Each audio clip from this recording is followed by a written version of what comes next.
হ্যাঁ কাপড় নাই শীতের? ভাই এখন রাত বাজতেছে 1:30টার মতো।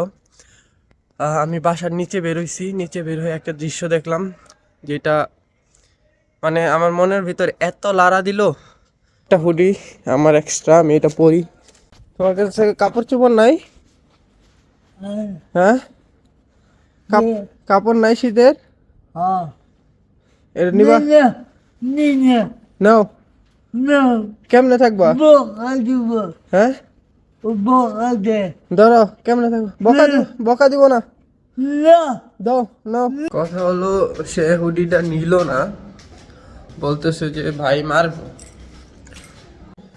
তো একজনের থেকে শুনতে পারলাম যে তার নাকি কাপড় চোপড় আছে, বাট এত রাতে এইভাবে বসে আছে দেখার বিষয়টা আমার ভালো লাগলো না।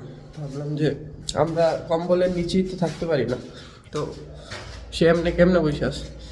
সে যতটা কথা বললে বুঝলাম যে সে মানসিক প্রতিবন্ধী। মেবি তার বাসায় সব কিছু আছে, বাট কেন বসে আছে জানি না। বলতেছে যে গাড়ি আসবে, তার কথা বলতে পারে না ভালো করে। তো হুডিটা নেয় নেই। তো সবাই আমার জন্য দোয়া করবেন, টাটা।